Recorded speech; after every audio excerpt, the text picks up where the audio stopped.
Hello, I'm Brent Zeller, founder and creator of Effortless Tennis. I've played organized competitive sports from age 7, taking up tennis at 14, and doing pretty well at competitive tennis for the next 18 years. I began teaching tennis in 1974, and within a short time, started recognizing the many negative consequences of throwing students into competition unprepared. In other words, before achieving competence in any of the physical or psychological fundamentals necessary for success. Competition is an advanced aspect of any sport, not something for beginners or people who aren't proficient in the basic skills. We can't run before we learn to crawl. In the early 1980s, I began de-emphasizing competition, finally removing all competition from my program in 1992.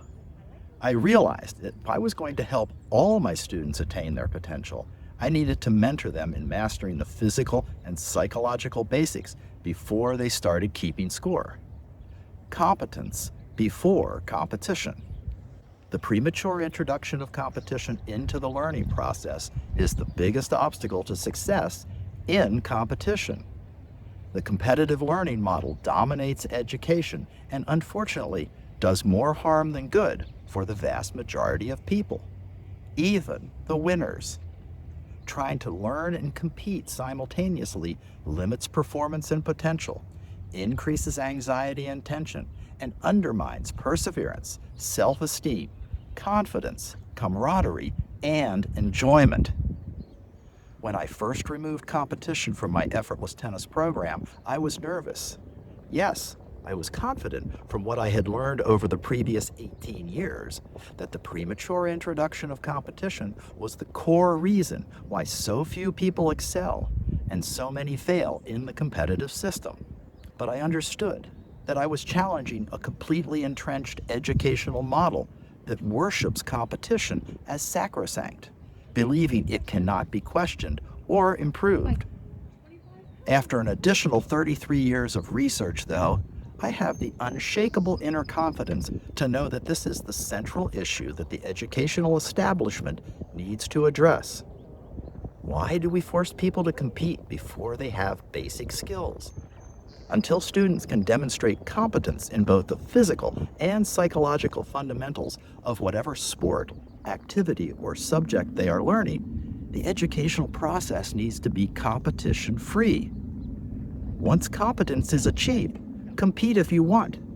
I guarantee you will be more successful. The exciting news is that it's no longer necessary to have to compete to prove ourselves or achieve our potential. Peak performance can't happen in competition.